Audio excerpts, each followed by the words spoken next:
jadi semboyan, layani umat, membangun bangsa. Berkhidmat untuk umat dalam keberagaman, bersatu padu bergerak dan berkarya, wujudkan negeri yang damai. Kementerian Agama Republik Indonesia ikhlas beramal jadi semboyan, layani umat, membangun bangsa. Ikhlas beramal jadi semboyan, layani umat, membangun bangsa.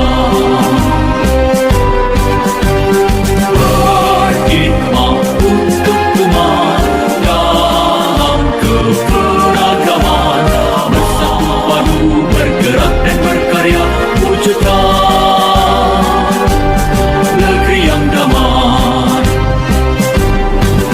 Berkhidmat untuk umat, membina, membimbing dan mendidik, wujudkan masyarakat taat beragama, wujudkan masyarakat sejahtera lahir dan batin.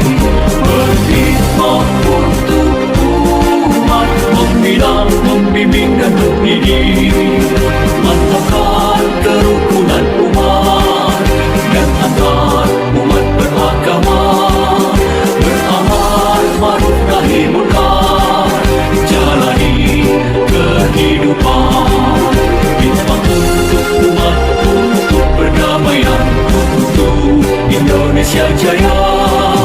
Khidmat untuk umat, untuk perdamaian, untuk Indonesia Jaya.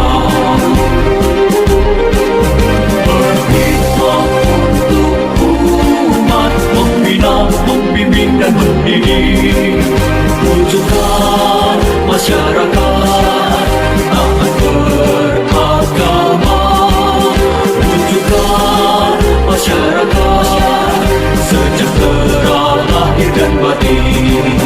Berkhidmat untuk umat, membina, membimbing dan mendidik, mantapkan kerukunan umat dan antar umat beragama, beramal ma'ruf nahi munkar, jalani kehidupan. Khidmat untuk umat, untuk perdamaian, untuk Indonesia Jaya. Khidmat untuk umat, untuk perdamaian, untuk Indonesia Jaya. Indonesia